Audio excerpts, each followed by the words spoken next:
કેમ છો મિત્રો? મજામાં છો ને? મજામાં તો હશો જ.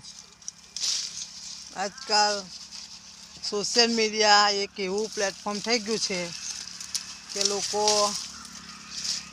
કમાવા માટે હદ ભૂલી ગયા છે અને જેમ ફાવે તેમ વિડીયો બનાવે છે, જેમ ફાવે તેમ વિડીયો અપલોડ કરે છે. પણ એ વાત મને યોગ્ય નથી લાગતી. તમને કેવી લાગે? કે જેવા તેવા વિડીયો મૂકીને ફેમસ થઈ જવું એ યોગ્ય છે? મને તો બિલકુલ યોગ્ય નહીં લાગતું.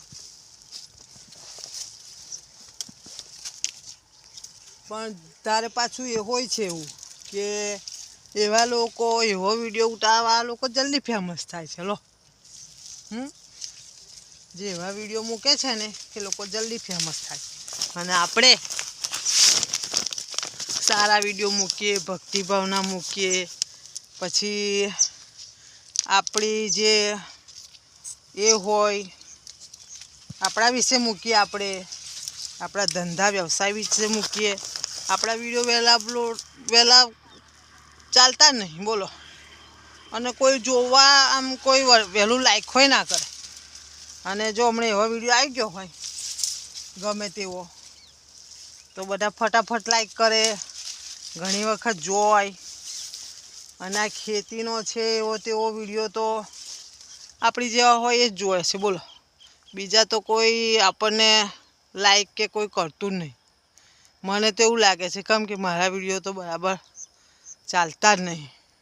લોકો એવા આપણા વિડીયો જોવા લોકો ખુશી જ ના હોય. પહેલાં જ બીજા વિડીયો જોવા માટે લોકો એ હોય. એટલે પછી હા, વિડીયો જોતા હશે, આપણા જેવા આપણા વિડીયો જોતા હશે.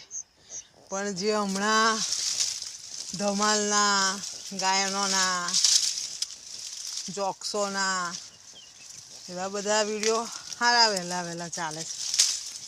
એના લાખોમાં વ્યૂઝ આવે છે, બોલો. અને આપણે માંડ 100-50 વ્યૂઝ આવે છે. કેટલાને એવું થતું હશે? હા,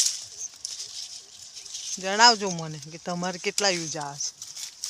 મારી જે વિડીયો ઉતારતા હોય ને તે. હા, બાકી સારા બીજા બધા ઉતારતા હશે, ડિસ્કોના, કોમેડી એવા તેવા ઉતારતા હશે ને એમના વિડીયો તો ચાલતા જ હશે બરાબર. હા, પણ જરા ખેડૂતોના વિડીયો હોય, જરા જોજો, લાઈક કરજો, સપોર્ટ કરજો, તો થોડું સારું રહે.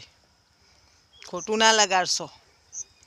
મને લાઈક કરજો, સપોર્ટ કરજો અને મારી ચેનલને સબસ્ક્રાઈબ પણ કરજો. જય માતાજી.